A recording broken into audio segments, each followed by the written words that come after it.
Hello and welcome to another Hit the Books review. Today we're reviewing the movie, the latest, the greatest, Black Panther. Oh yeah.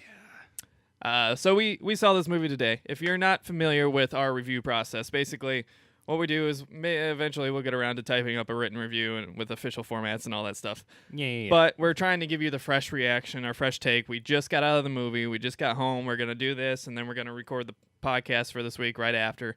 But we go through a spoiler-free introduction where we talk about, how much we liked it, how much we disliked it, and what non-spoiler things we liked, what actors and actresses did well, and which ones didn't do so well, and all that jazz. And then we give you an explicit spoiler warning, and then we go into a spoiler discussion about the fine details, what we think its impact will be on the future of the franchise or of the movie universe or whatever else that may come up for your amusement.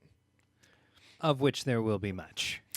If that sounds like a good time to you, be sure to hit like and subscribe and help us out a little bit. Every like and subscribe does help us towards getting our vanity URL on our YouTube channel so we can tell people the YouTube article instead of having to go through our website, which is htbvids.com. Oh yeah. Shameless plug. Shameless plug. Which you can go to find the links to our YouTube channel, our Stitcher feed, and our iTunes feed if you prefer the audio format for everything. So feel free to check that out. Again, it's htbvids.com. Now, spoiler-free, let's get into it. Emery, on the scale of good, meh, or bad, what would you rate it? I'm going to give it it's good. I would agree. It was good. Yeah, it was thoroughly entertaining. It's not the smartest movie, and I'm not asking it to be. There's some big, dumb superhero plot points in this movie and dialogue, but this is a superhero film where we, for the sake of not laughing hysterically at the concept of this character, you have to get past the idea that a kingdom would allow their king, their sovereign, to run around in a bulletproof cat-themed onesie and fight terrorism abroad by himself. Yeah, get past that, and this is a very entertaining movie. Yeah, it's neither the terrible movie that I guess some people were saying. I didn't see those reviews, but that's not what the publicist teams would have you know when they were demanding that you go out and make fake reviews of 100 and 10 out of 10 before the movie has even been released. No movie deserves a 100 score. Before you've even seen it, especially. Yeah, Blade Runner doesn't even have that fucking score. Like, Oscar-winning movies don't have that score. Okay, we digress. Chill out, people. Yeah. And it was also not the 10 out of 10 glamorous, outrageously great movie and huge step forward for cinema or anything like that.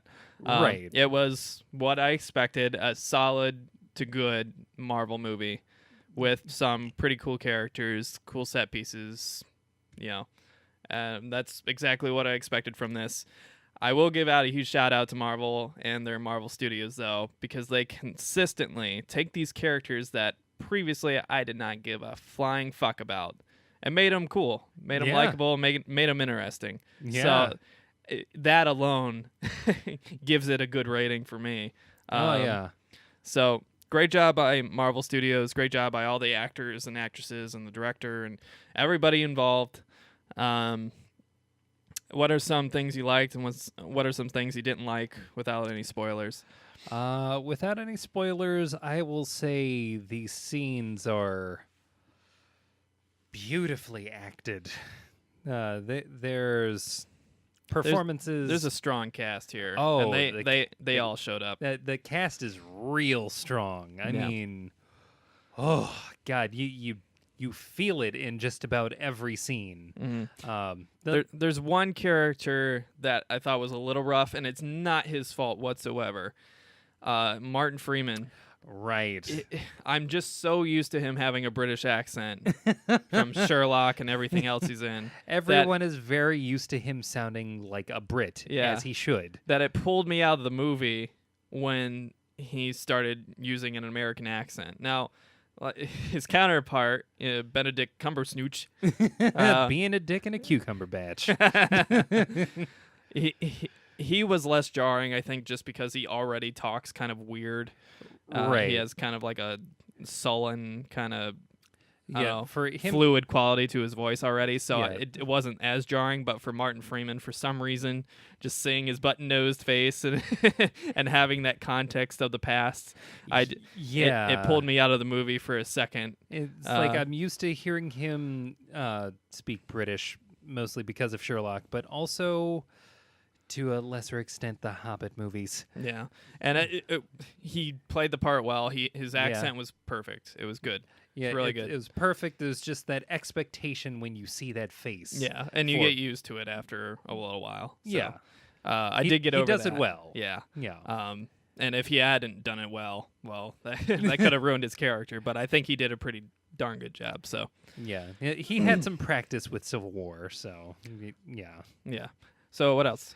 I'm gonna say that there were a lot of scenes that were just shot beautifully, and this is probably one of the most colorful, for lack of a better term, scenes like out of any of the Marvel movies. The Marvel movies for a while have had this issue of just seeming very like drably colored, like the saturation like wasn't turned up or something. Yeah. But the visuals were fantastic. Yeah, Like there's I agree.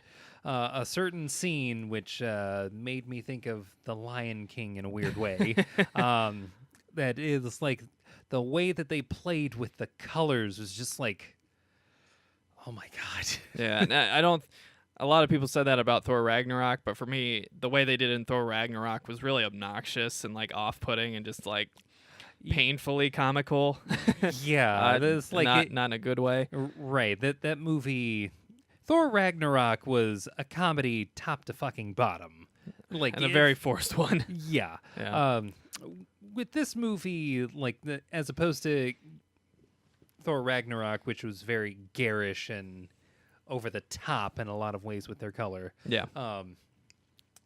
This movie had a lot of colors just seeming natural or subtle in a lot of ways. Now, I will add this.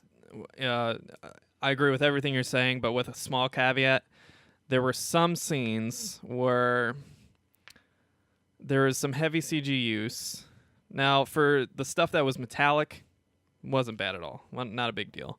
But anything that was like organic, like a person or an animal, I'll mention that in the spoilers. Okay. Okay. But specifically for the people, it was really off-putting, and it kind of ruined a lot of the really cinematic moments for me. It pulled me out of the movie just for a second, because I would notice that with all their people, they would recycle like maybe 5 or 6 character models. And just because there's a ton of crowd scenes, and I was seeing this same exact character model doing the same exact motions, like celebrating or cheering, but doing it in the exact same cadence in the exact same order, and moments that weren't supposed to be synchronized. Right. And it was really obvious that they had taken 5 or 6 character models with different color palettes and just plopped them all over the side of this cliff or in this crowd or whatever, all doing the exact same thing. And for me, it was really noticeable. I was trying not to notice because I was enjoying the movie, right. But it was just so obvious it pulled me out. And then there's a few moments with this specific animal, one earlier on and some later in the movie, that I thought were just like way like over the top and unnecessary, and they immediately pulled me out of the movie. Anytime you have to feature anything organic with CG, you're already at a disadvantage. And these scenes specifically, I felt didn't need to be in there whatsoever, and they could have avoided pulling me out of the movie, But again, small gripes, not a big deal. But everything else I agree with. Oh yeah, With the exception of a few CG moments, which we will get to later. Yeah, I mean, even like the spacecraft stuff or hovercrafts they were using, they looked pretty good. Yeah, they looked pretty solid. Yeah, they definitely knew how to properly depict their tech, if anything. And I gotta say, apart from their like the way that they colored everything, the performances given, the tech, I think was like a big thing in this movie. Yeah, and I found it in a lot of ways like it seemed weirdly easy for me to basically suspend my disbelief at a lot of the tech that they were using. Oh, and this isn't a spoiler, but once again, Disney has found a way to put the devil's anus into their movie. It's just that this time it leads to a cave filled with Amtraks. Yeah. God, I didn't even think of that. Yeah. Oh, no. I noticed it right away. It's like, once again, we have to put a huge scene around this devil's anus. Disney, stop. Disney, quit. There's other Disneyisms that we'll talk about in the spoiler section that make an appearance, but yeah, the dialogue. The dialogue was very big. yeah, I would say bordering on trying to be Shakespearean up to a certain point. Yeah, I would. Yeah, I think they were going for like a Hamlet type of deal. It definitely felt very Hamlet-ish. Yeah, but I didn't mind it. I mean, I'm already looking at this, fake African nation that nobody has discovered for thousands of years. I'm pretty sure they didn't have cloaking devices for the past several hundred years. Or maybe they did. Maybe they did. Maybe one element creates software and programming languages and all that sort of stuff. But I digress. Vibranium. Good for everything. But apparently they couldn't make nukes, so who knows? They didn't need them. But because they're that good. Vibranium. Good for everything. Yeah. So it's kind of like the Force. Just solves all your problems. Like, it solved a lot of problems. I have a very tough issue. I need some magic vibranium. Just wait till adamantium shows up. Then you're fucked. Ooh. Yeah, it's coming once that deal is finalized. Oh, boy. Yeah, Wakanda's fucked. We're going to find out about that weird You magic... got a Panther. We got a Wolverine. Wait a minute. You mean to tell me there was... His is harder. You mean to tell me there was another weird space rock that landed in Africa? Another one? How did we not know? Oh, no, that is West Africa. We don't go over there. So, yeah, trying to think. The music was good, but... You wanted one thing in specific. I wanted way more Kendrick Lamar songs. They used it like twice in the movie, and the rest was just like generic African drums. I was like, okay, it's fine, but it's like the whole movie, man. I was like, you can only do so much with a drum, and eventually you just gotta like. But they were different drums. Let it ride. Were there? I don't think they were that different. Let's change it. They all went. Like, okay, we could do a little something. You got Kendrick Lamar making an entire album for you. You couldn't use more of his songs. You want to hear more? Buy the album, please.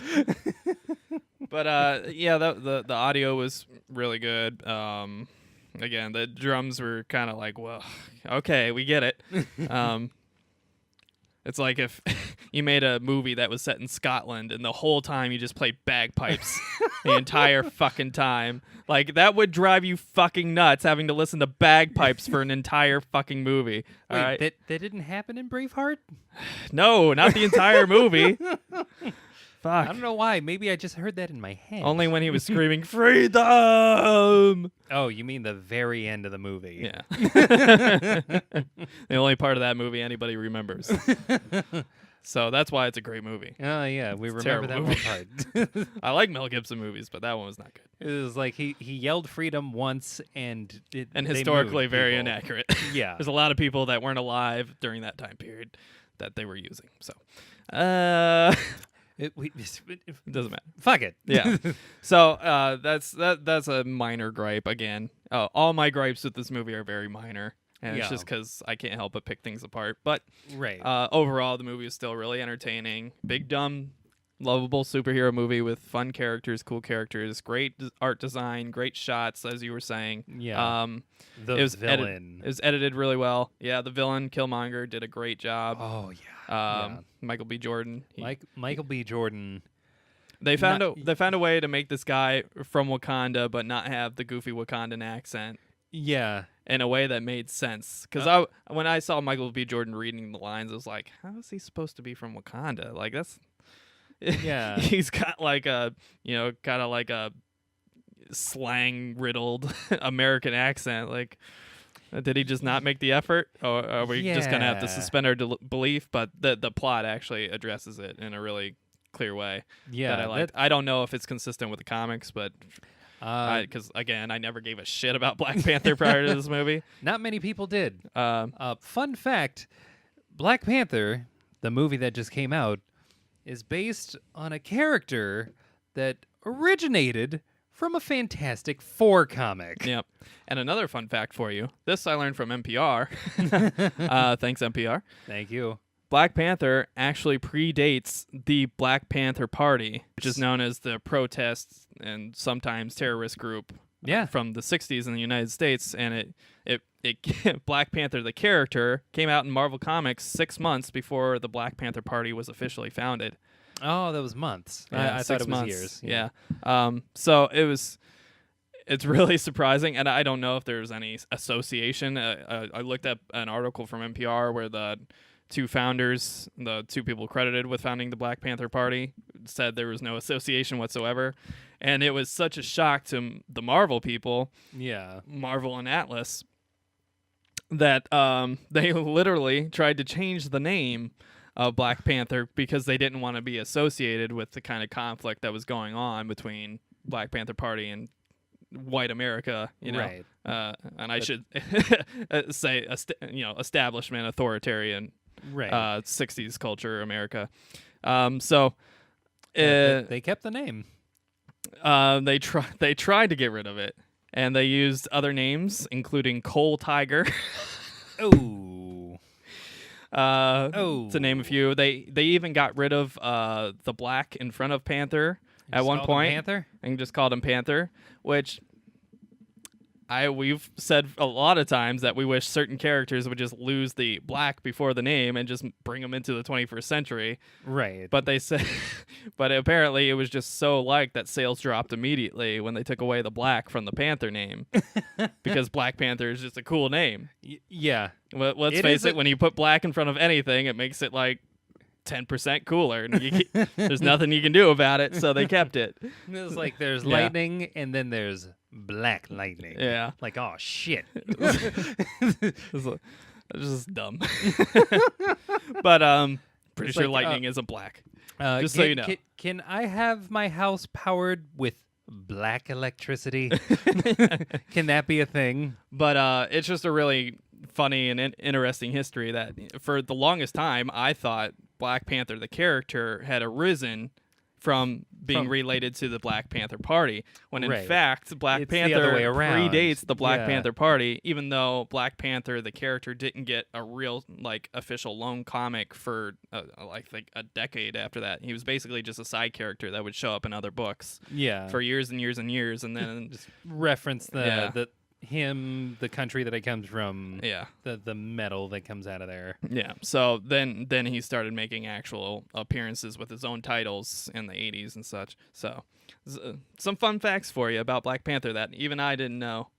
But Thank you, NPR. just thought I'd throw that out there with your fun fact. Oh yeah, yeah. That's actually one of my favorite fun facts is that the Black Panther, the comic book character, predates the organization that went by the same name by months. Yeah. That's Like, what a wild. coincidence, you know? Yeah. On the opposite side of the country, you know? Yeah. Oh my God. But yeah, it was really, really interesting info. Back to the movie. Was there anything that was just egregious or anything you didn't like? There's one thing in this entire movie that it is completely necessary in order to further drive the plot, but because of my wanting to see more of this character, it just kind of hurt a little bit. And that's Claw, played by Andy Serkis.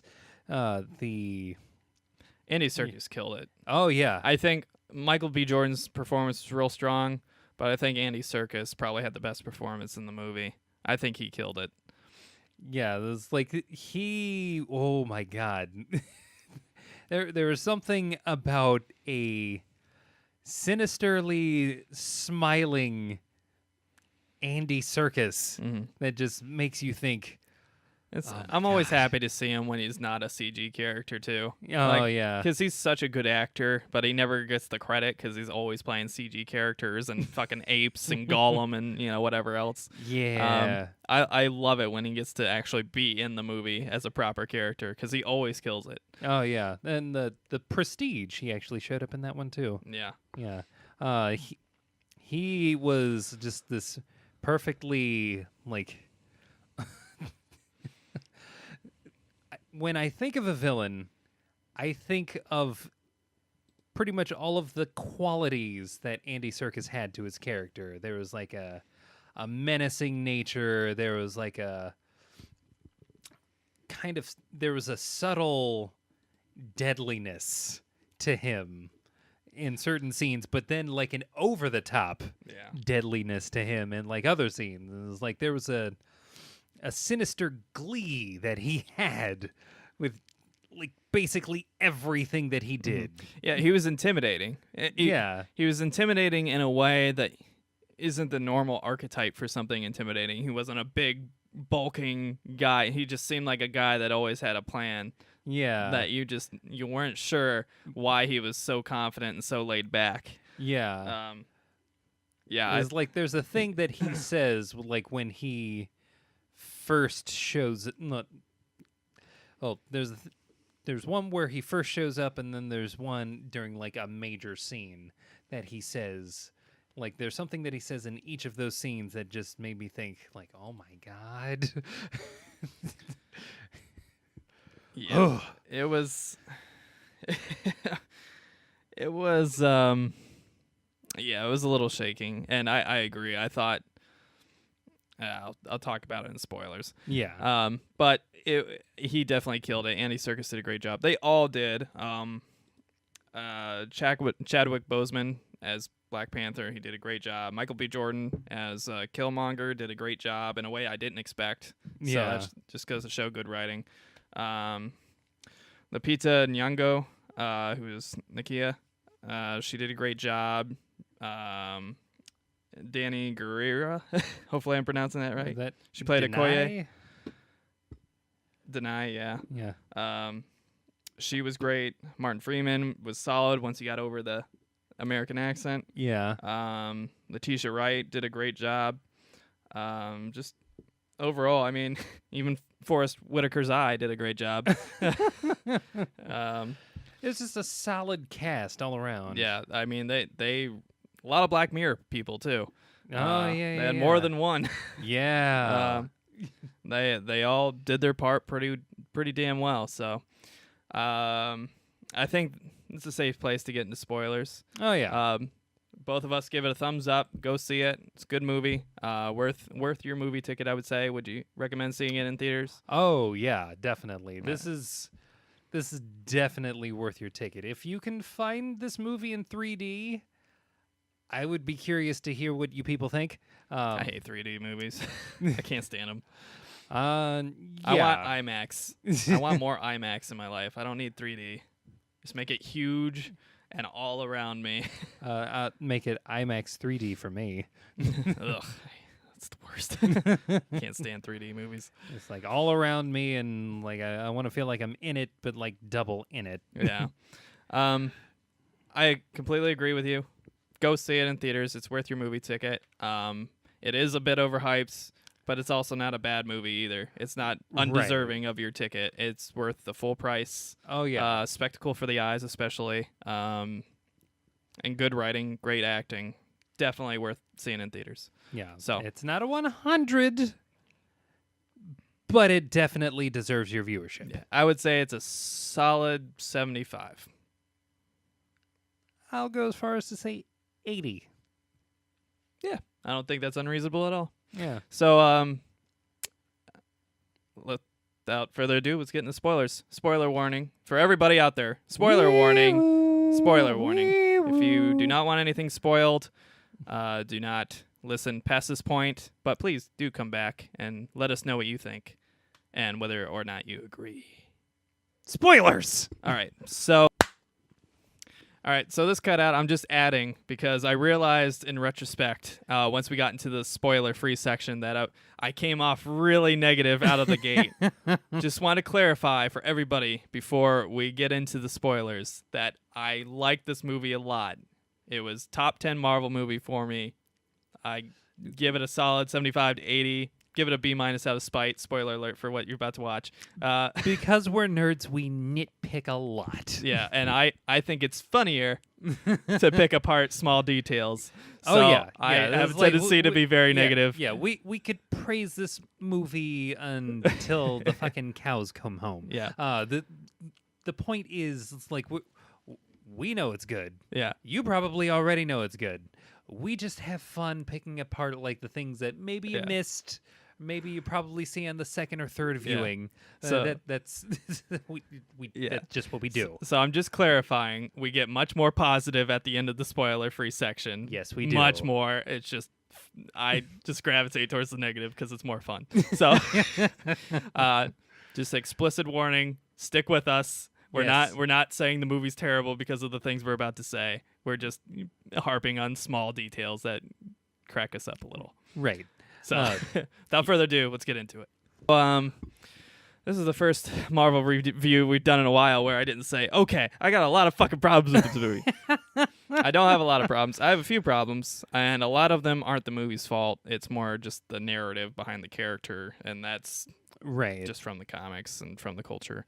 I'd just like to point out that once again, Disney has established that dictatorships / monarchies are good. Democracy is bad. You have to be of a pure blood line, which based on Forrest Whitaker's eye and the lazy eye of several other characters means they're probably inbred, much like every royal line, which is probably not good for the future of Wakanda.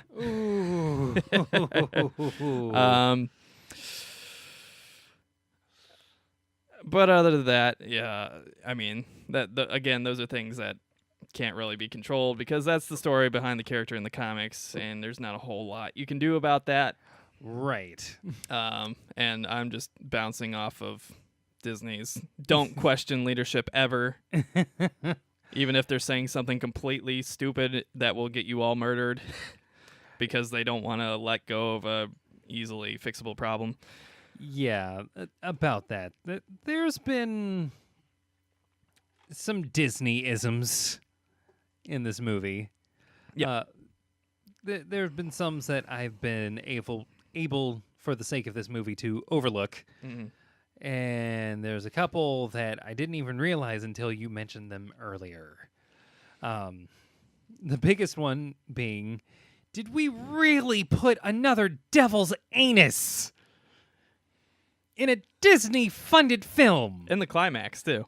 God damn it. They just love big dark holes. Oh, near the climax. Yeah. I'm never going to... Thor Ragnarok was so stupid and terrible. I don't know why anybody likes that movie. But Because the we just devil's wanna anus laugh has and ruined... have a good time. Devil's anus... Yeah, even if it doesn't make any fucking sense whatsoever. The devil's anus will always just be the stupidest thing ever. If you think that Thor Ragnarok was a better overall movie than the other two Thor movies, granted the other Thor movies weren't great either, you're sadly mistaken, my friend. I will go really far out of my way to say that the first Thor movie is the best Thor movie. It's pretty good. Yeah. Another. Yes, another. Yeah, enough of that movie. We're talking about Black Panther. So that part is just, again, not the movie's fault, just the story of the character I think is silly. Another thing I think is silly, I think I mentioned it in the spoiler-free section. I'm pretty sure they didn't have a force field for the past several hundred years. And if they did, why didn't they use their technology way earlier to do other things? Right. I highly doubt that every king since the beginning of this tribe has been benevolent, as they established that they were at war basically until they found the power of the Black Panther, and the different tribes were fighting constantly. Yeah, So- there was infighting until one guy got superpowers, and then they stopped fighting because Reasons? yeah, I don't want to mess with that guy. So that's another thing that that's is- a little silly. Again, not the movie's fault, but But like the narratively kind of dumb. yeah, the story behind Black Panther as a character in where it comes from definitely has a history in what we call might makes right. Yeah. The whole part, to ascend the throne, you basically got to beat the shit out of the other guys that want to take the throne. Let's further hammer in the point that only might makes right here. And only if you have a specific bloodline, which means you're probably inbred to begin with. Ooh. So not only is it a monarchy, but it's an elitist monarchy where you have to be the strongest to rule. Physically strongest and most capable. So that's a little silly and goofy to me. Again, not the movie's fault. It's just what they had to work with, and they did the best they could with it. Yeah. I hated the whole narrative all the way through because they kept stepping on their own feet with this narrative that Michael B. Jordan's constantly talking about, and his father included, are constantly saying, we have all this technology, why aren't we arming our brothers and sisters abroad? But then he immediately steps on his own feet by talking about, didn't the life of humanity start here in Africa? Why aren't we helping our brothers and sisters abroad? And I'm like, well, if that's true, which it is, why wouldn't you include the ones that are slightly less shades than you? Right. It just seemed kind of redundant on that point. Right. Again, he's supposed to be a villain, so he's supposed to have like convoluted bad logic, but somewhat hypocritical. yeah. And I thought that was just a silly plot point, but again, not the movie's fault. It's just what they had to work with. Then the whole established that vibranium somehow solves every problem imaginable. They have all this technology, but I'm pretty sure one metal doesn't give you access to all of this technology. You still need to know about computer programming and how that works. You still have to have like advanced understanding of physics and how these tools work. Not saying that they couldn't have established that, but they established that they've had this technology since the 90s, way ahead of everybody else. And I'm like, having a metal that you're not selling, so where's your wealth coming from? Yeah. They have one element that's valuable and they don't sell it. So about that, I'm assuming that they've been pretty insular since they had 5 kingdoms there. They're just trading amongst themselves. Trading what? There wasn't anything there. Rhinos? Apparently rhinos are the only thing they fucking have there. Well, they have some grass. There are other things that They have vibranium, grass, and rhinos. That's all I saw. You're just supposed to assume that they had other things. Even though everybody believes they're an food. impoverished nation, so where's their money coming from? Clearly, they don't have farms because I didn't see any goddamn farms anywhere. Look, man, they're being hidden. They're being hidden deep in the forest. There's only one thing being hidden, and that was the city and the devil's anus. Everything else was pretty much exposed and out there. And in fact, they occupied that space. The different groups didn't even live in the city. The tribes were living in the mountains and living down in the fucking grasslands to keep up appearances, I guess. There is a lot to Wakanda that we clearly did not get to see. So again, small gripes. Yeah. Just the origin material. It's not the movie's fault at all. It's just what they had to work with. But it's kind of silly. It's kind of dumb. Yeah. And you got to put your brain in the back seat for a little while. Yeah. Saying, oh, this is what an African nation would have been like if it had been occupied by outside forces. Like there's something to that. This movie asks you to assume a lot. Yeah. But there's other African nations that were pretty much kept hands off for their entire existence, and they're no more advanced than anybody else. But they didn't have vibranium. Oh, yeah. I forgot. Vibranium solves everything, including brain capability and science and mathematics and spinal cord function. Yeah. Spinal cord function. Yeah. Barbara Gordon really wishes they had vibranium, doesn't she? So it's just... maybe we should shoot her again. Yeah. So these people, they follow a guy that takes hallucinogenic drugs and performance-enhancing drugs from a mysterious plant who... Whoa. He hallucinates all of once. Twice. And then Michael B. Jordan hallucinates also. Yeah. But you got to understand, they help him hallucinate. And he's hallucinated before because he already had the powers at the beginning of the movie. And he got rid of the powers to do the original challenge to become king. So pretty much everybody there that's a warrior or at least a royal line has at some point probably taken the drug to having enhanced abilities. And I would say that based on the primary bodyguard. Right. I don't know her name. I keep forgetting their names. But if your name's not T'Challa, I don't know who the fuck you are. That is one huge problem about this movie. I don't remember anyone's fucking name. Because they're all generic, made-up, Africanized names. Like, I don't think any of the names are real names. I'm pretty sure it's just made up by Stan Lee and a bunch of white Jewish Jack dudes Kirby. in New York. Yeah, it's like these are what African names sound like, right?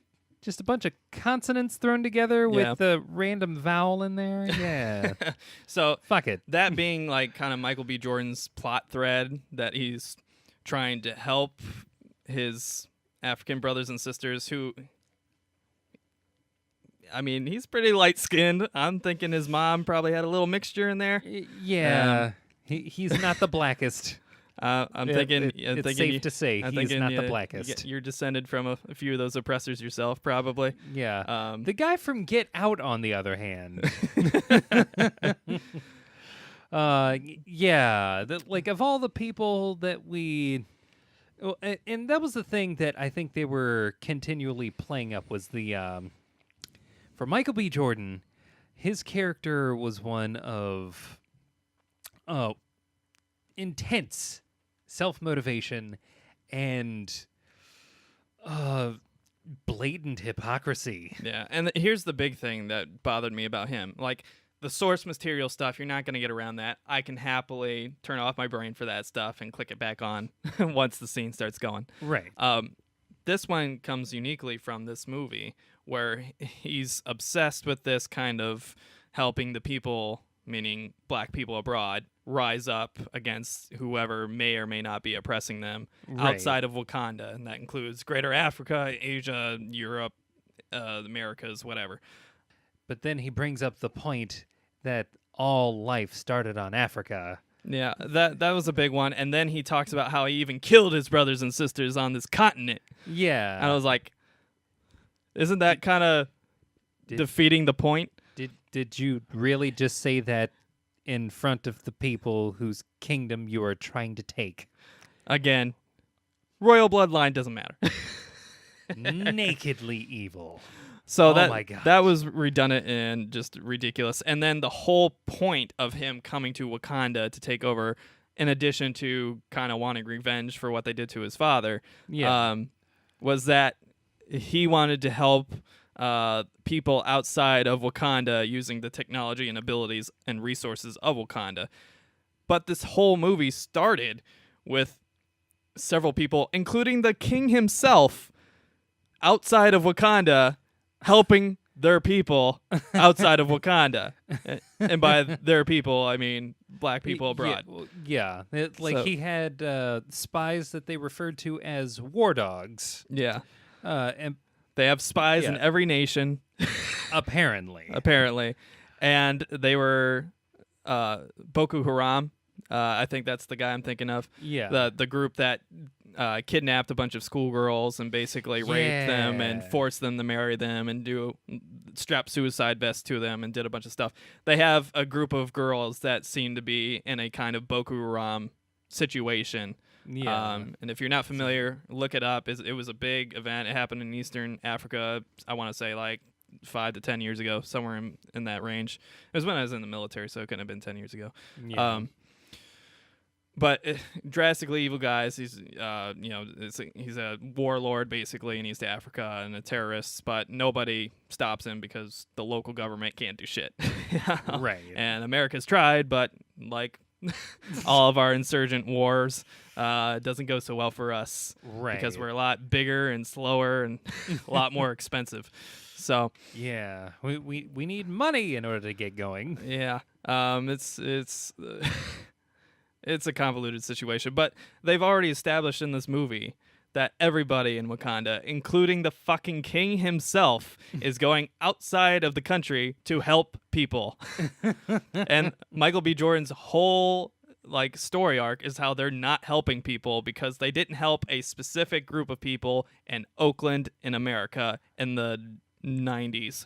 Right. That's the kind of thing where you can definitely see how they tried to play up a certain viewpoint and tried to make his entire motivation completely colored by a point of time in his childhood. Yeah, and I mean, there's absolutely a thread to speak about kind of police brutality and going back into the 60s, kind of Jim Crow laws and older Southern establishment, especially whites in Congress trying to keep people down and deny people home loans and stuff like that. There's definitely a thread to speak about that and criticize that. But in this plot where you have things like atrocities and outside of the world, people being murdered all throughout Africa by these military groups, and then even South Africa apartheid, that was much more recent than anything in America. Oh yeah, and that was far worse. I mean, if you're not familiar with what was going on with apartheid, you might want to look into the host of the Daily Show and listen to Trevor Noah. Listen to him talk about having a mixed, a black father and a white mother in an era where that was illegal. Am I right, or is it the other way? Was his father was European, right? Yeah, it was.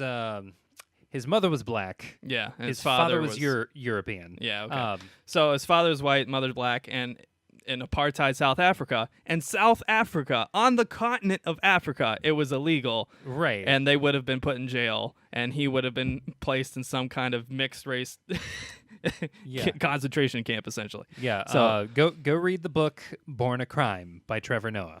So there's a lot more going on than 1990s Oakland that were probably even more pressing, that probably deserve your attention a little bit more. And I don't see how buying public housing in Oakland at the end of the movie really solves any of those problems. Well, here's the thing with that, is that the main villain and the main hero are, in a lot of ways, very single-minded or tunnel-visioned in how they either view the world or view their attempts to change it. Yeah. It was like when it came to Eric Stevens, as they refer to him, a.k.a. Killmonger. Yeah, they actually explain his nickname. I thought it was really Yeah. cool how they did it, though, because they had the CIA agent there going, "Oh, he's one of ours. He used to be an agent, Yeah, codename Killmonger." Blah blah blah. I thought that was really clever. Yeah, it was like actually like taking a second to just explain why he had that name. Yeah, that was pretty sweet. But you take that character and you see how like that one part of his life where he's a kid living in the ghettos of Oakland, only to, see what looks like a spaceship fly away, only to go all the way upstairs to the projects where your dad lives and find that your dad's been killed. And then you take that situation and you make that character's entire motivation for doing anything revolve around that one moment. Batman. Bad Batman. It was very focused. It was very single-minded in its approach to a villain's backstory and motivation. There's a way that you could look at it as like it's touching. It's intensely, rooted in how any kind of situation can deeply affect a child all through their adulthood. And I found it also kind of ironic on that plot thread. Hopefully I don't throw you off. I'm sorry. No, you're good.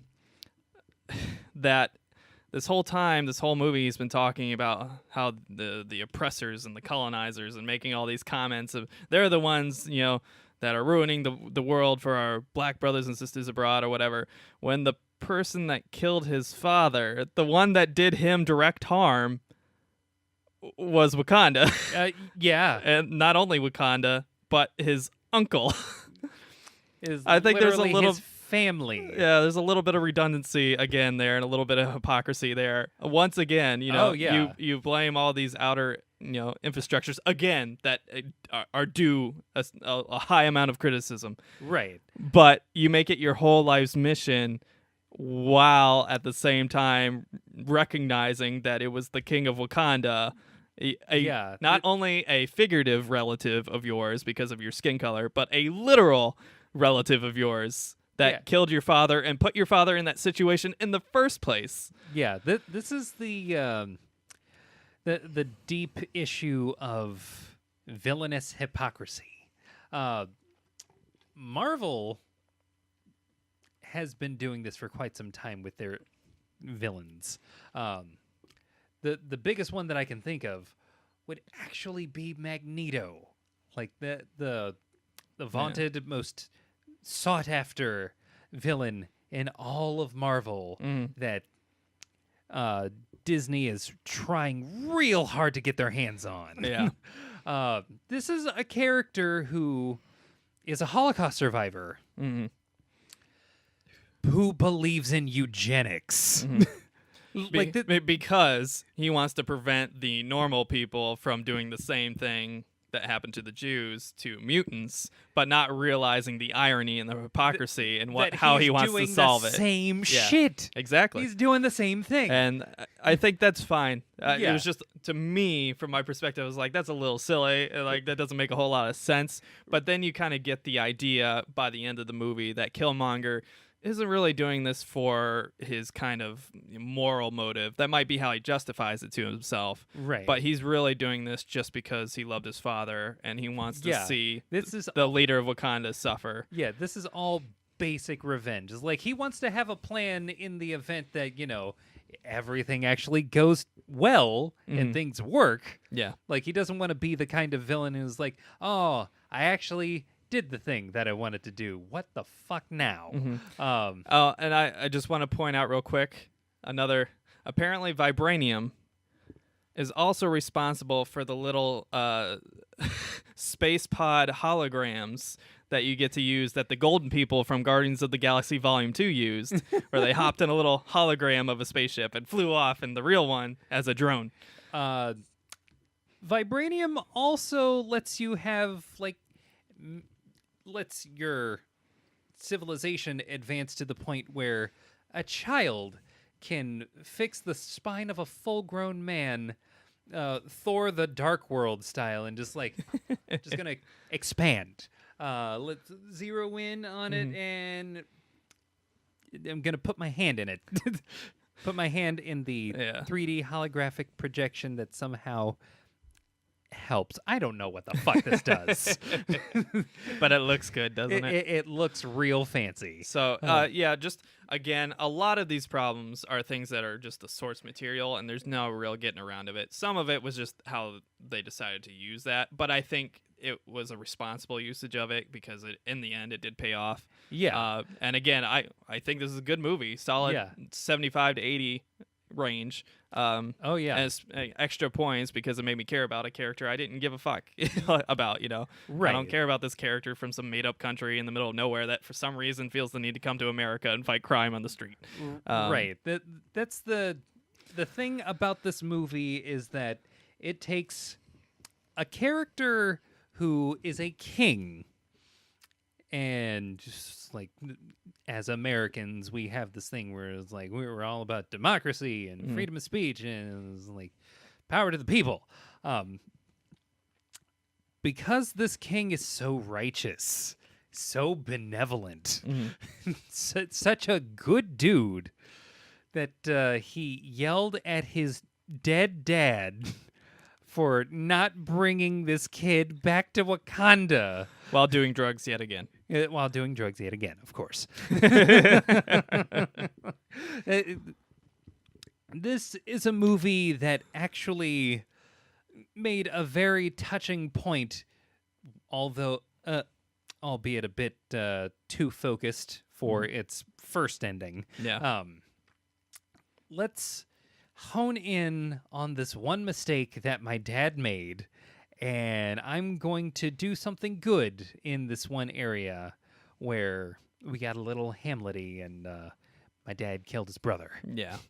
Yeah, it reeked of Shakespearean, wannabe set up very and payoff. Shakespearean-ish. Yeah. But yeah, I totally agree with everything you said there. Yeah. There's a few things that, again, pulled me out of the movie, and now I'll actually talk about them. Oh, yep, let's hear it. Obviously, I talked about the CG and the reusing the same human models for these crowd shots and stuff that were a little too obvious. It was like seeing a PlayStation 2 CG moment where everybody looks exactly the same, but they just spread them out a little. The other thing was the CG rhinos that were, again, doesn't matter for the plot. I can put it in the back of my brain and just forget about it, but it does have the effect of pulling me out of the movie when I see the first time it happens, they walk up to this rhino and feed it from the palm of their hand, and then they take a shot, just so you know that they're there in the back of your mind for when they show up later.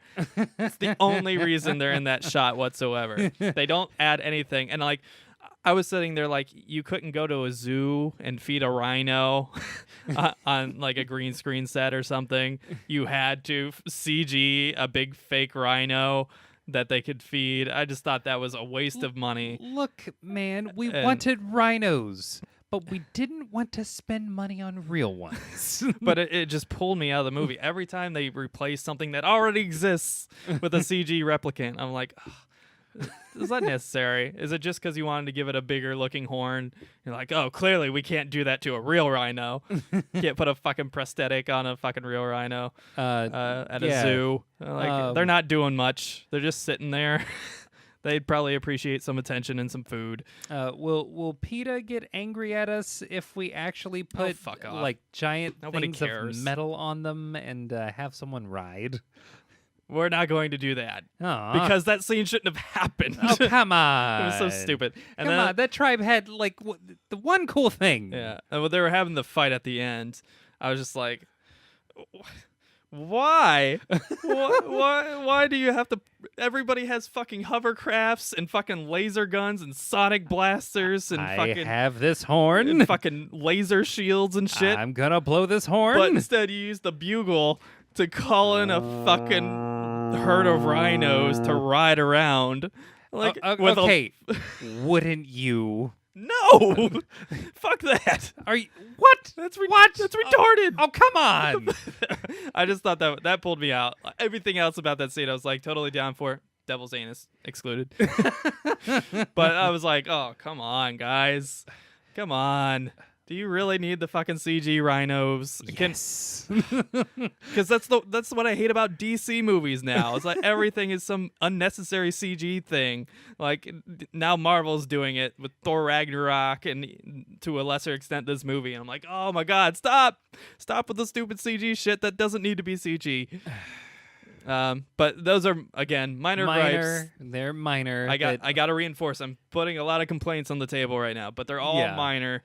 Didn't ruin the movie for me whatsoever. Yeah, there's a lot to love about this movie, but there's a few things that might have, made that score less than 100. Yeah. And the big problem with CG is it's not going to stand up to the test of time. It's just not. CG always, incrementally, if it doesn't stand better. up to current viewer, a current viewer who's trying not to be pulled out of the movie, if it doesn't stand up to that scrutiny, it's definitely not going to stand up to scrutiny in 5 years, 10 years from now when you go back and rewatch these with your kids or something, So I don't know. It's just a minor gripe, but I wish these movie studios would stop putting unnecessary CG in everything and driving up their budgets for no good reason. See, I wanted to. I was being nice while watching that movie, but I really wanted to yell, "Get out!"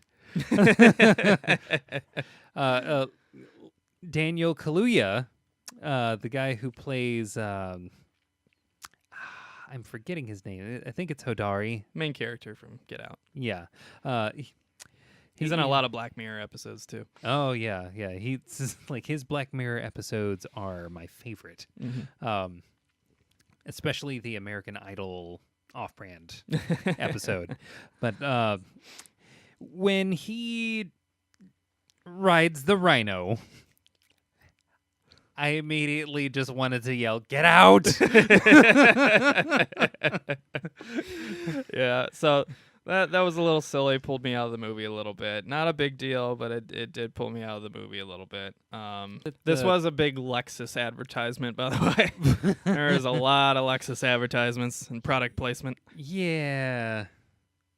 Actually, there was something from like the early on in the movie, like very, very early on. There's a scene where the Black Panther is going after his bae, and he decides to interrupt a convoy in order to get his bae back. Mm-hmm. And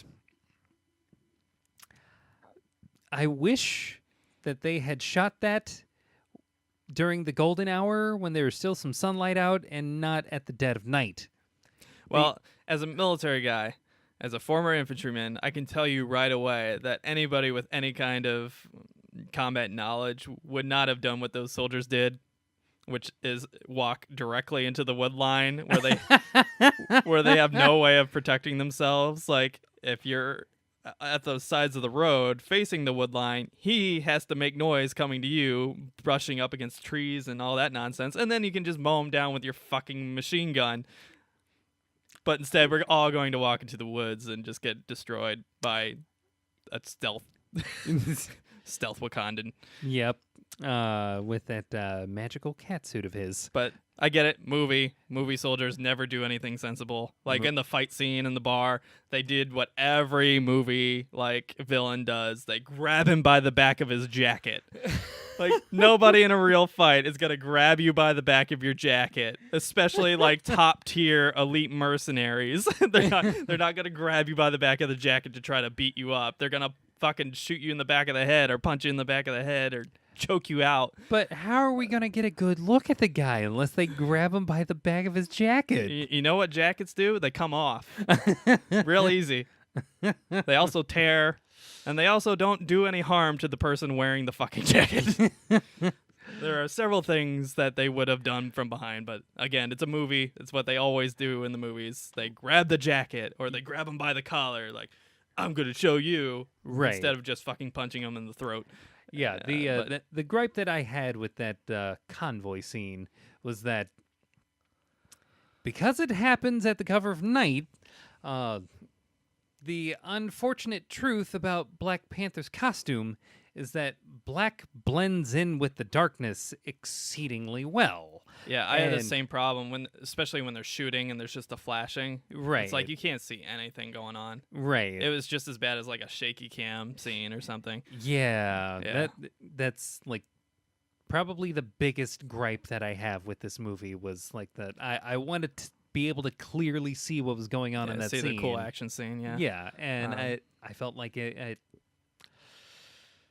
they didn't know or particularly care that while it makes sense that Black Panther would strike at night, I paid to see him strike. Well, I mean, you could have like turned up, the brightness just a little bit, a little bit of the ISO exposure, just a little bit, Just a little. I think what they were going for was that kind of, I think it was the Dark Knight Rises moment where the light keeps flashing as the guy's shooting, and Batman's there, then he's there, then he's there, and then he's beating you up.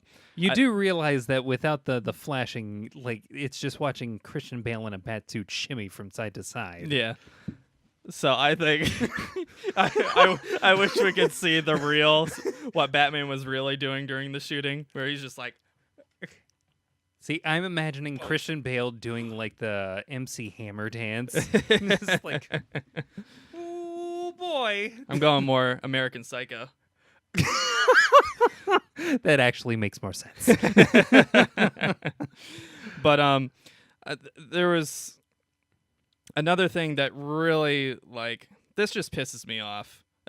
Again, doesn't ruin the movie for me. I get it. Throw your brain out, out the door. But I don't understand why you have all these fucking spears and these short-range sonic blasters. Why can't you make bullets out of adamantium? You mean vibranium? Vibranium, sorry. It's just the same bullshit force metal.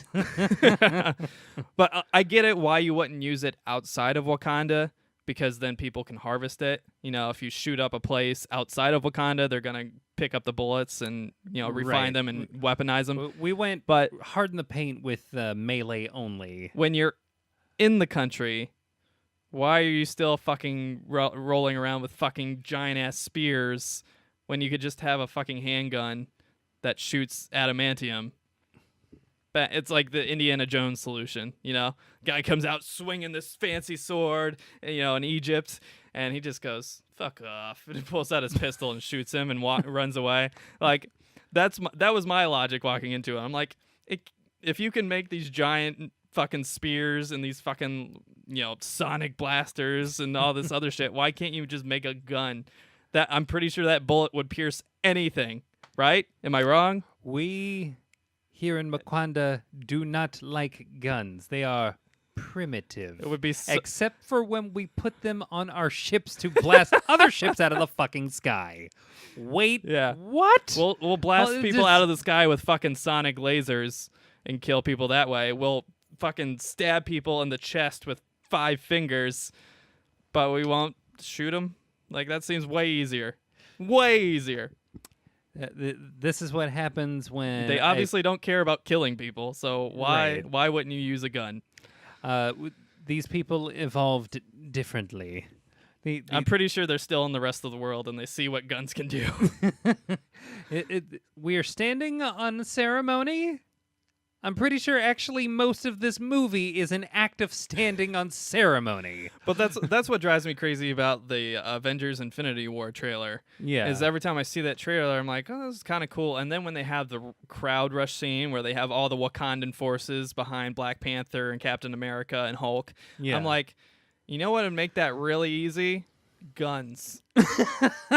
Instead of having fucking spears and fucking like cloth things that create a shield and fucking rhinos with metal strapped to them. If you just had guns, you wouldn't have to run at Thanos. You could just shoot him from really far away with a really big bullet. We like it. You could even make it our way. You could even make it explode if you want. Pretty sure that would do more damage than a fucking spear. But that's just me. Again, this wait. I forgot. Vibranium doesn't obey the laws of physics in one very particular way. It absorbs any and all impact. But yeah, we can make a train out of it. You know, and spaceships. And it's all magnets. yeah, okay. So it doesn't absorb that force, but apparently one hammer hitting the round with an explosive percussive force that isn't physical, it's just force from an explosion, gets all absorbed. Yeah. Have you seen Cap Shield? It dispersed the force, it didn't absorb it. I saw what Thor did when he hit it with his hammer. The force went out and all around and blew up the fucking forest. It didn't get absorbed. Yeah, but when you punch it... All right, again, stupid comic book, goofy superhero logic. Brain out the door, get it, didn't ruin the movie for me. Yeah, Again, small subplots. It's very entertaining, but when you're a comic book nerd like we are, there's just a lot of... Wait, why does that work like that, but not like this? You know what it sounds like to me? It sounds like two Jewish guys in a Manhattan building making a fictional Africa and putting the most racist shit they can and the most like fucking backwards tribal shit they can, but with new age metal. Excelsior. But yeah, you just small gripes. I think that's pretty much. I think I covered everything. Again, I have to explicitly say, did not ruin the movie for me. It's still a very good, very solid Marvel movie. It was exactly what I expected, thankfully. Yeah. But it didn't blow me away, and it didn't disappoint either. So right. I think I went in. It was amidst good. the hype with It works. a good amount of and it made me care about a group and a character that I otherwise wouldn't have given a shit about. So, and made him relevant to America. Yeah. Which is also cool. And basically anybody outside of this fictional country. I will say this. As silly as I think those nanomachine suits are, Metal Gear. they do look really cool. Nanomachines. But I honestly think that out of all of the Black Panther outfits, the one that the King T'Chaka wore when he killed his brother, I think was probably the coolest looking one to me, personally. Yeah, it was pretty cool. I liked it. I don't know if it was directly pulled from the comics, but it looked pretty awesome. I liked it a lot. Yeah, with the shawl over it and stuff. Oh, yeah. Yeah, like the ceremonial king vibe is what I got from that, and it looked badass. Oh, I thought of one more small gripe. One more? Small, teeny tiny gripe. We have a cameo from the Riddler in this movie. Not once, but several times. Now, this was not the Riddler. he was DC. He was puck-faced Riddler. Lip disc. Yeah, the lip disc. I don't know what they're actually called, but there's a character that's one of the leaders of one of the tribes that basically counsel the king in Wakanda. Yeah. And every time they're in the courtroom, the first few times he looks like everybody else. They're just kind of in the very cool, artistic, stereotypical African garb with the beads and the different colored fabric and stuff. A lot of flowing robes going on. Covering light clothing with a one shoulder harness or whatever, that type of aesthetic. But in the middle of the movie and all the way to the end of the movie, he starts wearing Western like suits and ties. Western three-piece suits. With purple pants and bright green for the top. No extra colors mixed, just bright green coat jacket, suit jacket, and like purple pants. And then there's some little things that from a distance kind of remind me of Riddler with all the question marks on all his suit jackets, I was like, did we just put Riddler, African Wakandan Riddler in this movie? And even the face puck, the disc or whatever, even that it was bright green and had a bunch of little marks on it that looked like question marks, and I was like, did they just forget what universe Riddler is in? Did they try to make a homage to Riddler because he thought it was the same world? And I mean, if DC isn't gonna use him, there was just to me, I was like, there's no reason for this guy to be wearing a bright, like, it was really off-putting because it stood out against everything else. Like everything else is like a more subdued red and blue and yellow, but he's standing here in this like bright green, Oh. like bright, like kind of like the green on your bottle there. Yeah. Like it was that bright. This kind of green. Yeah, obnoxious. Not even like safety green, just obnoxious green that just assaults your eyeballs.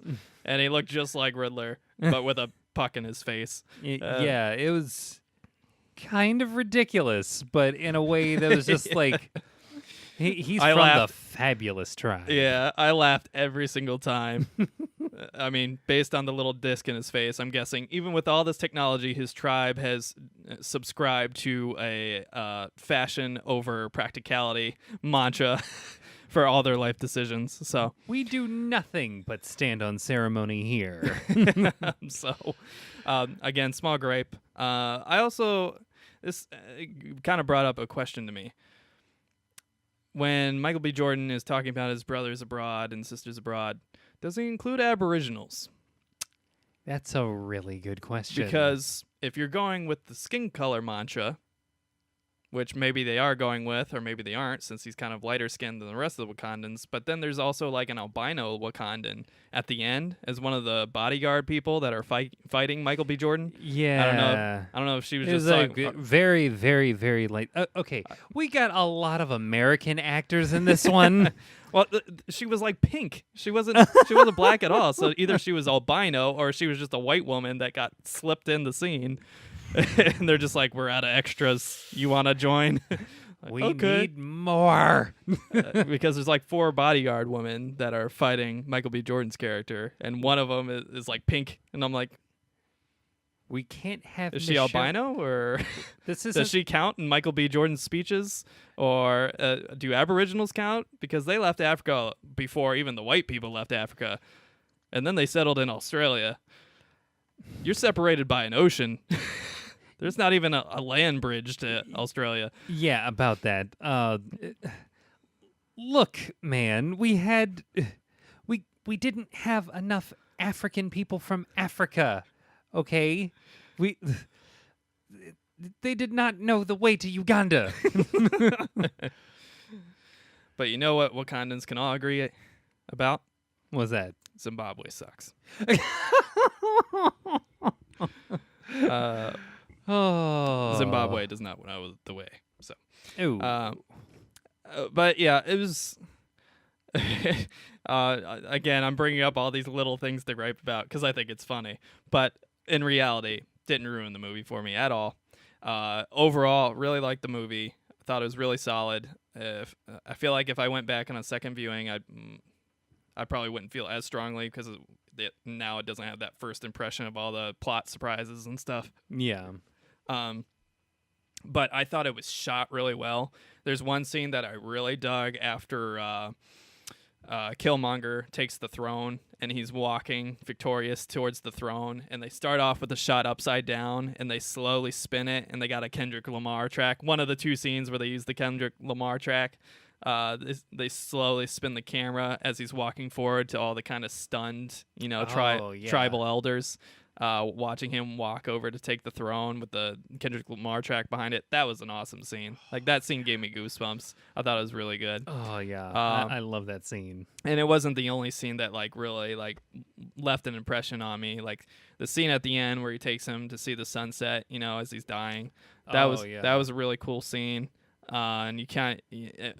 Again, kudos to both actors because you can see the pain in Black Panther's face as he's just made himself responsible for the death of not only his cousin but a person that was wrongly left behind because of the actions of his father, and because he was born half outsider. Yeah, that very Shakespearean.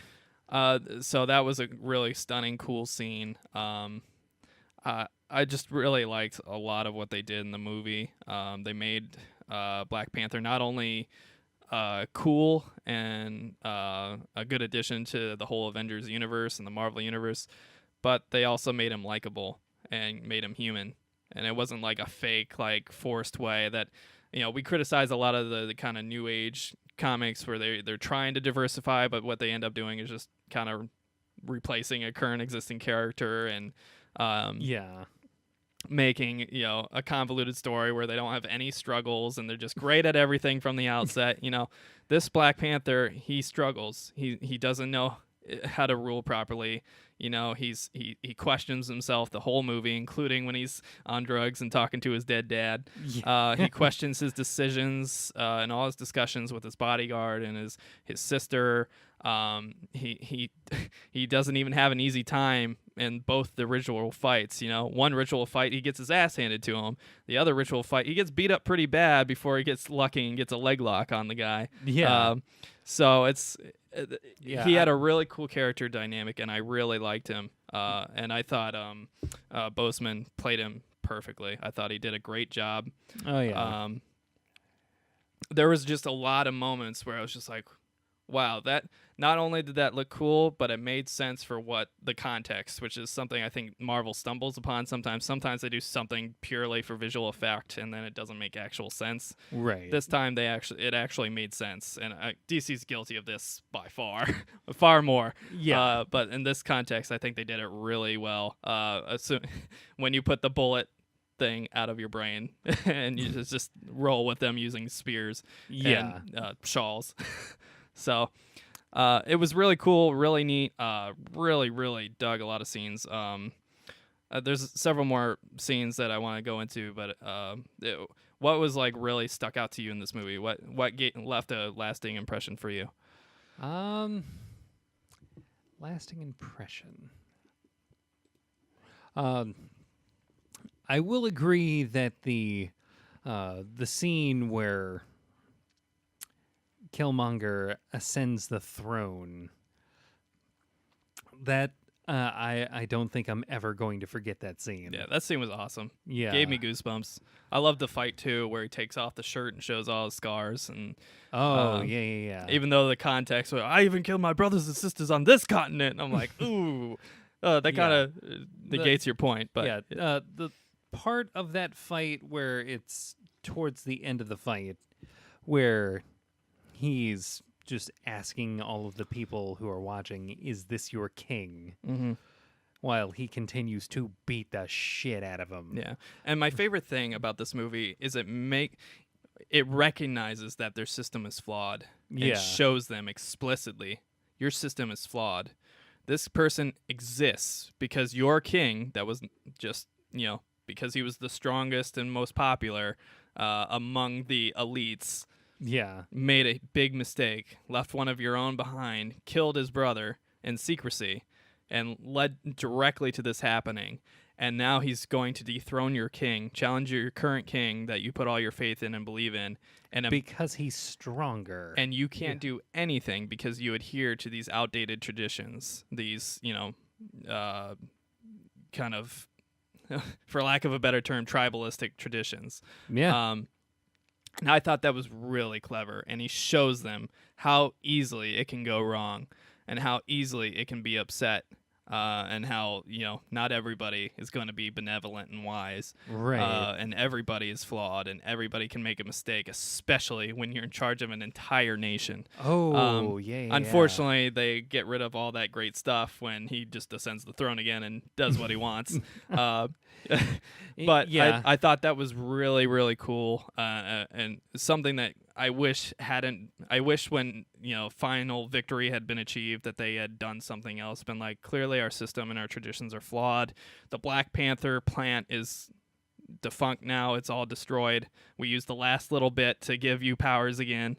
Now we have an open path to make a new tradition that'll be maybe a little wiser for the future and a little less, tribalistic and elitist, and But unfortunately, they didn't go that route. They just went, "Oh, you're king again. We'll just go back to the old traditions." So yeah. I thought that was a little bit of a bummer, but what they did can't possibly go wrong again. Yeah, it was like the end of Wonder Woman, where they had all this great plot thread about the dynamic and how humanity is gray and not black or white, and then at the end they completely explain it away with magic, and now that the evil guy's gone, now that humans don't ever want to fight again.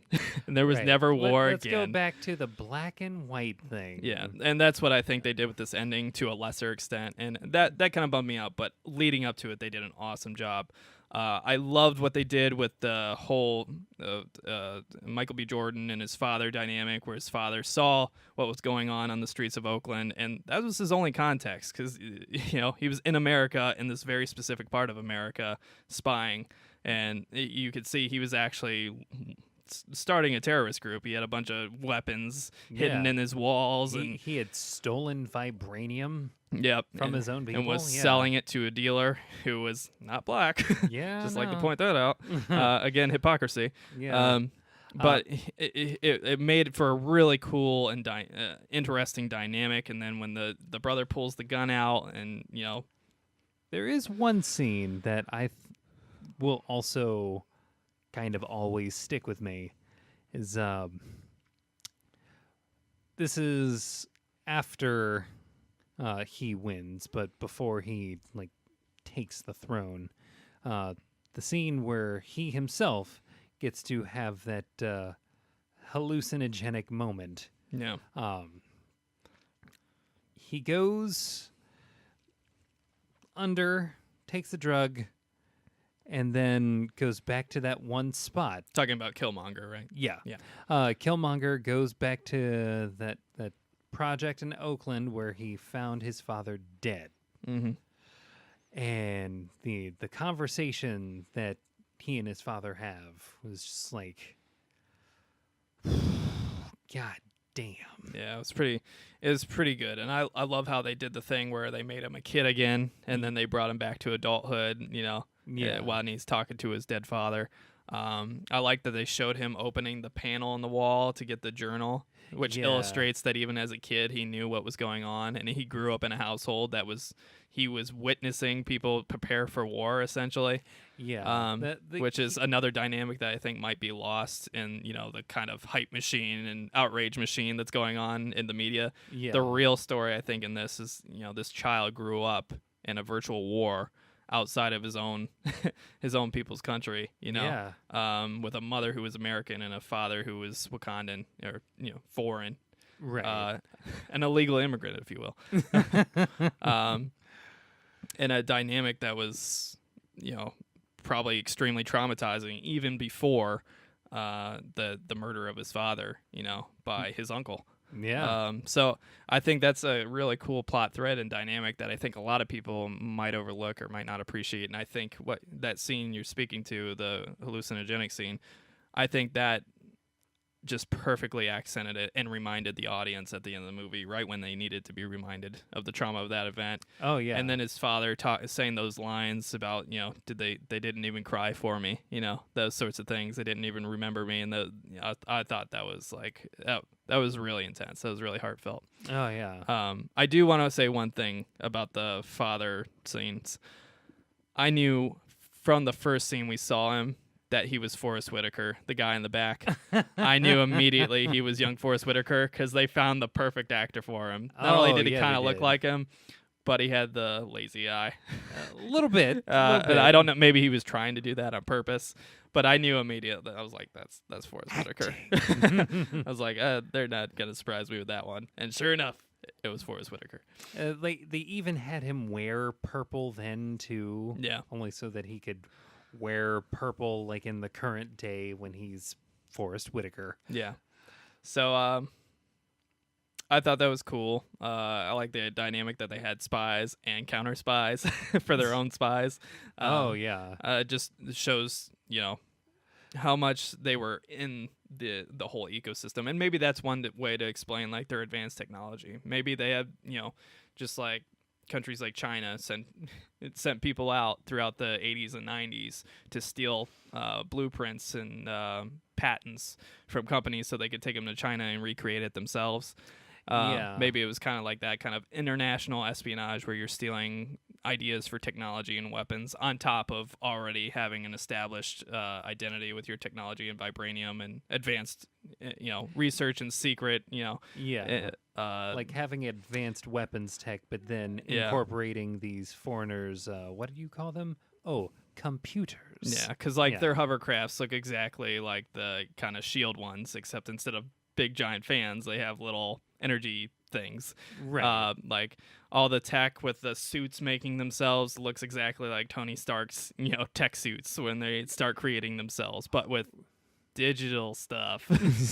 And nanomachines. It looks awfully similar to technology of elite governments and Tony Stark, people of industry, just the implementation of it. Yeah. Not saying that that's the case in this particular storyline, but that's kind of the vibe I was getting. I'm like, okay, that makes a little more sense, Yeah. That not that they're creating all these brilliant computer programs by themselves exclusively, because even new inventions, elsewhere in the world, you name your place, is usually ripped off of something that was a little bit more behind the time or something, Right. Like take an idea Apple, and tweak it. Yeah, Apple stole directly from Microsoft, and most tech companies stole directly from Xerox. Oh yeah. Most people don't know a lot of technology came from Xerox. It's just the other companies fucking stole it, including Apple and Microsoft. And Xerox and IBM, I believe. Yeah. Well, IBM directly stole from Xerox. Oh, that's how they made their whole industry. It all goes back to Xerox. But this isn't. It crosses borders. It crosses industries. It's not exclusive. So it's not like derogatory to say these things. It just makes more sense. Right. I mean, even a lot of the technological things we credit with Americans for came from Nazi scientists. So yeah, hate them for everything else, but man, and displaced Jewish scientists from before the war. So there's we had to beef up our science in order to win against the Nazi regime. We boosted our old stats. Hitler on the face. We boosted our stats a little. That's all. Yeah.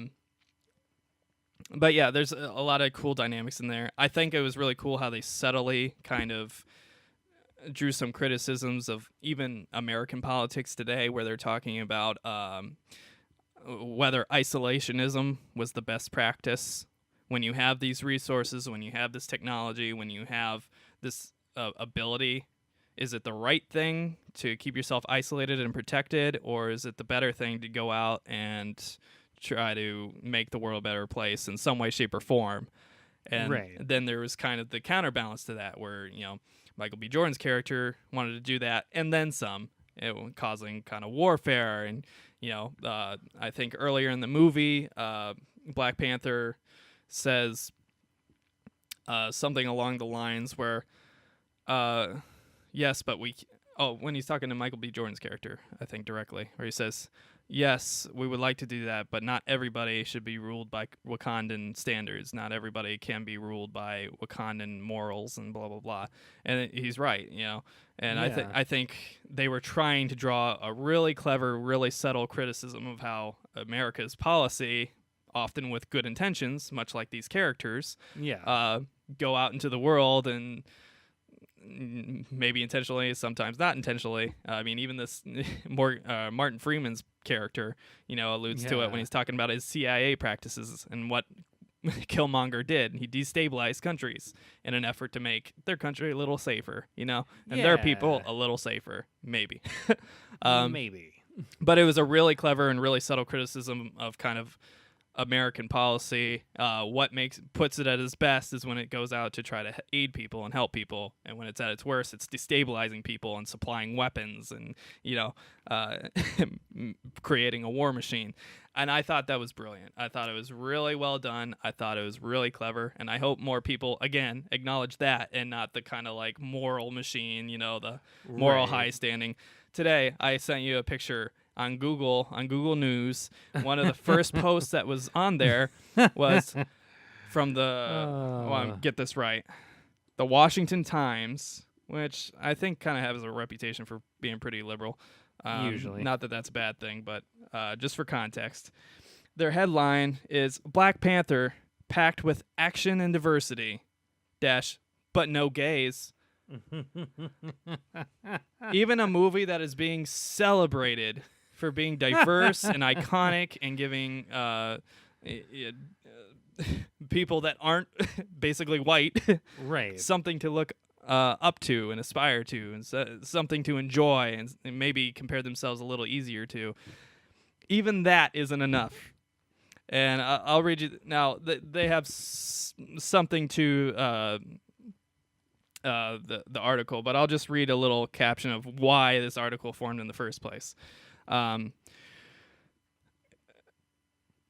Quote, the latest comic book to film adaptation checked off a number of identity boxes with its almost exclusively black cast and cohort of strong female characters. Great. Yeah. But legit. there's always got to be a but, because nobody can ever be satisfied.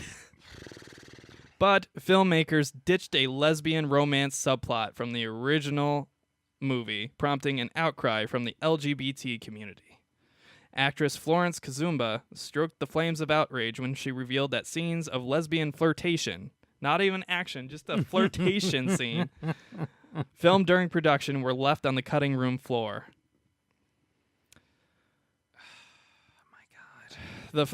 Did it serve the story?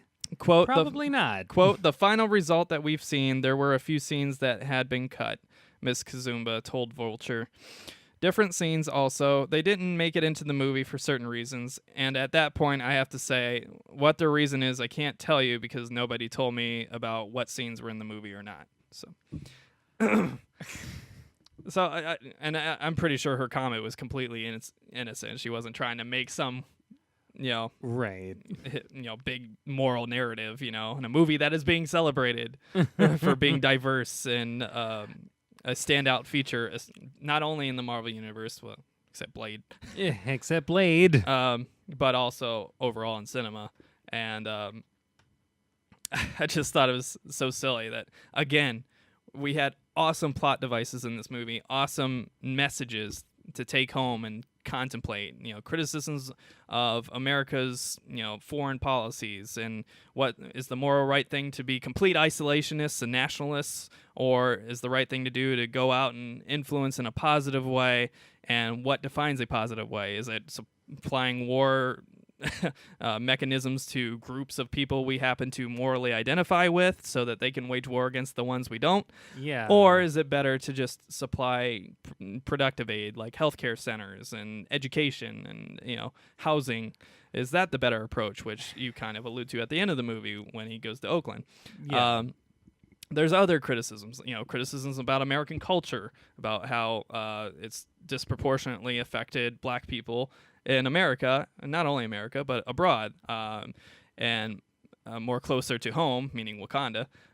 They even address like the Boko Haram abductions, by having these generic terrorists, these warlords in Africa who abducted all these, what you would presume, Muslim girls, young Muslim girls, and were going to take them for whatever they were going to use them for, whether it was make them into suicide bombers, and marry them off to them and rape them and force them to have their kids like Boko Haram does, or maybe it was something else like forced prostitution for, a global market, or some other horrible illicit activity that was addressed in a very real way in this movie. And I think that was really cool. I wish I had talked more about that, but I think it was really cool that they did that and made you think about these things and reminded you that these things actually happened and are still happening.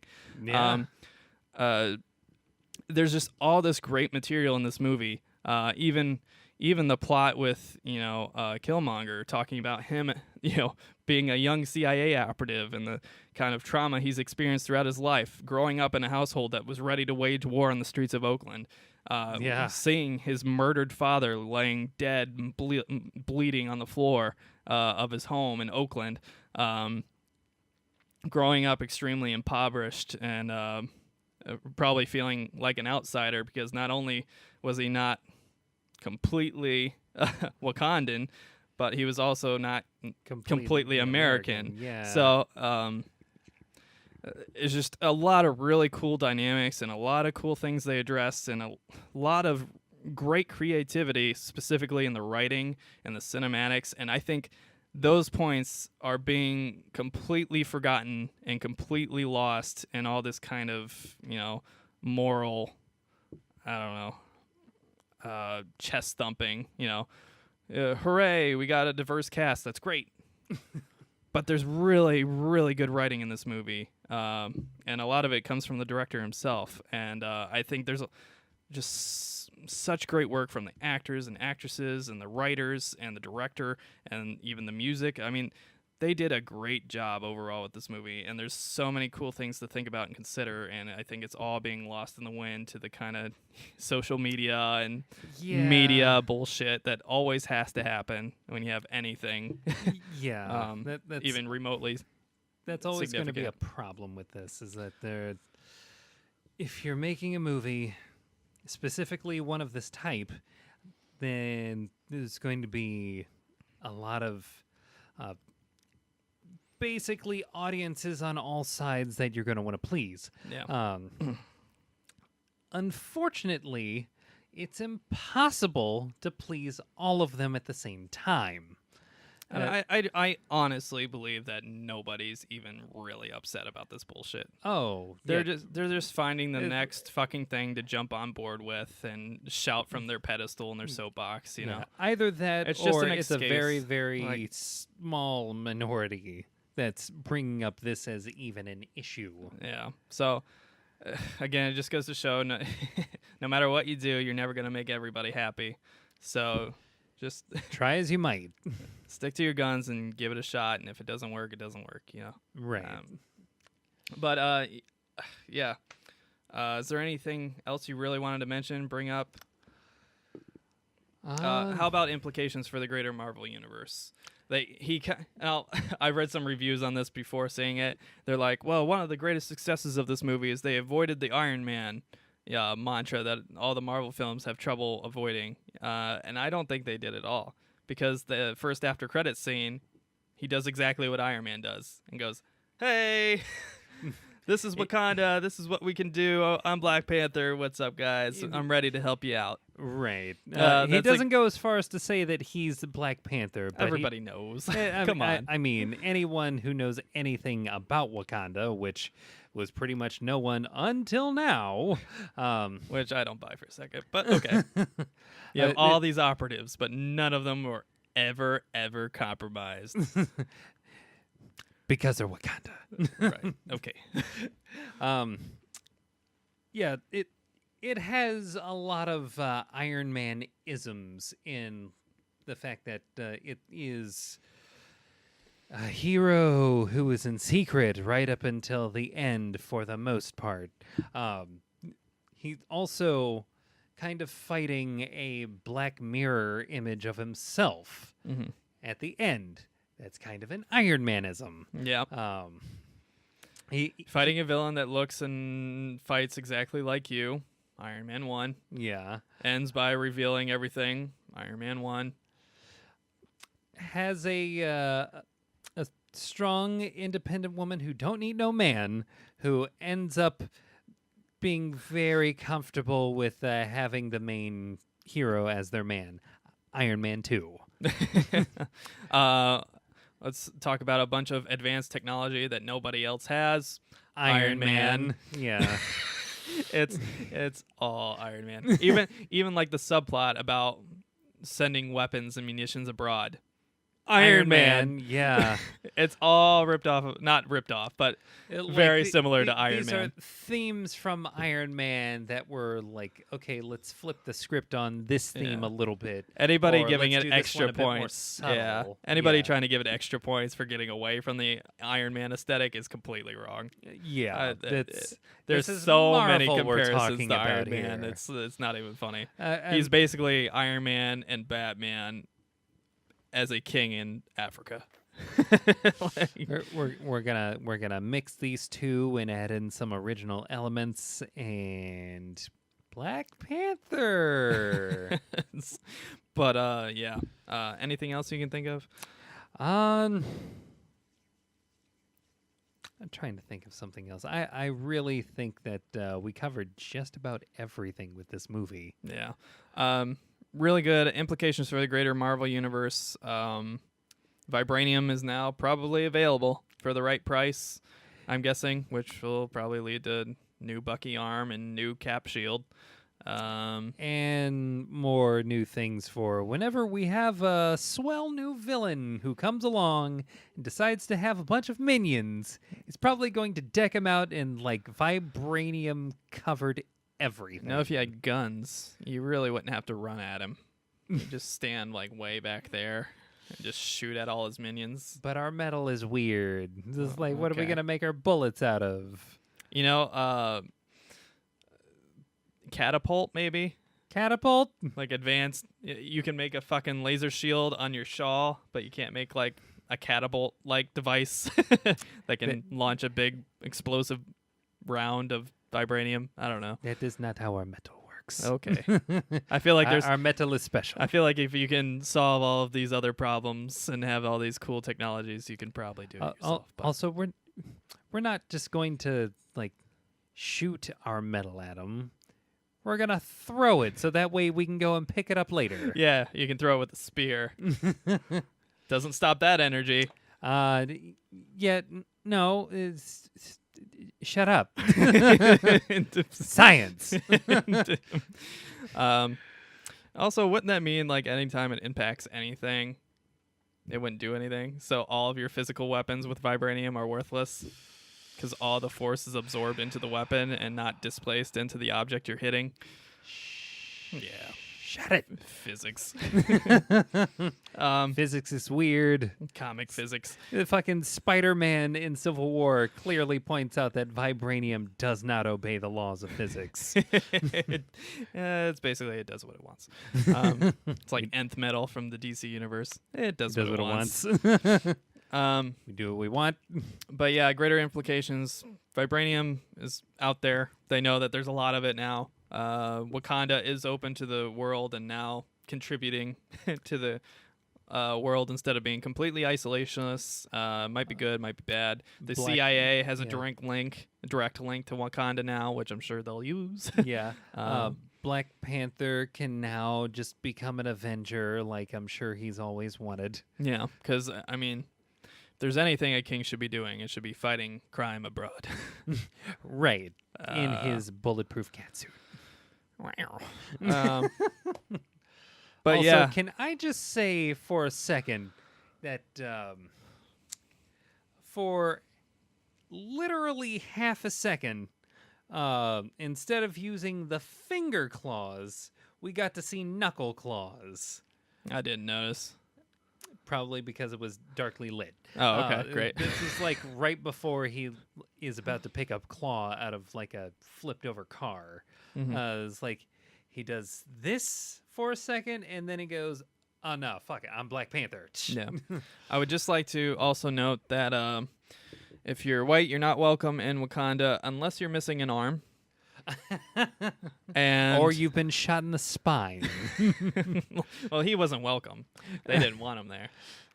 But he was okay, a good man, which makes him it makes it hard to be a good king. Yeah, So he wasn't saved him. welcome until we just let him come in. Yeah. It's like we We only need a white take- savior here to blow up the planes we that are only taking the take middle out. Injured white men. Only injured or disarmed. And all the older black males have a fucked up left eye. The original king had like a glass eye or something. Yeah, he did not close that one. Forrest Whitaker had a fucked up left eye. His younger version had a fucked up left eye. Even Boseman kind of has like his eyes were fine. No, his left eye is a little. His left eye droops a little bit. Okay. It's pretty consistent across the board. Everybody had the droopy left eye or a glass eye. So they're royal. that was a little bit of inbreeding. I'm sorry. Come on, guys. Maybe don't. We don't talk about that. Maybe you don't have to be a royal bloodline. Maybe maybe. We don't talk about that. But This isn't Game of Thrones. yeah. Again, just goofing on the movie a little bit. Really good movie. Yeah. I give it a solid C+. I give it a B-. I would happily see it again. I wish there was more Kendrick Lamar music and less of the obnoxious drumming. I get what they were going for, but at the end of the movie, I was just like, oh my god, more drums. Yeah. Gotta calm down with the drum-only music. Get some instrumental stuff in there. Get some horns or something. I don't care. Anything. Use his fucking rhino bugle. I don't care. Blow into the devil's anus. I'm sure that makes a sound.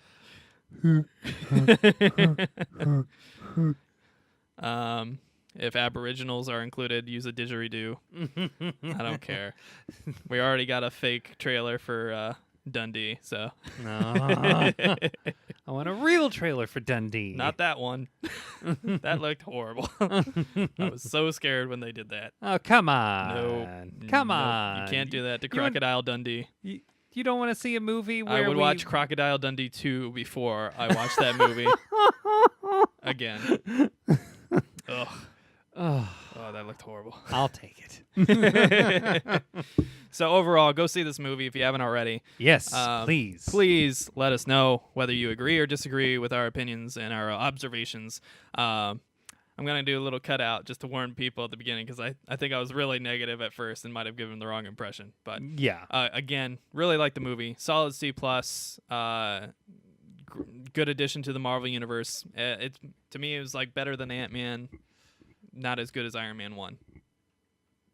That's kind of how I felt, somewhere around there. I would actually say it's, at least in my opinion, I think it's better than Iron Man 1, but not as good as Spider-Man Homecoming.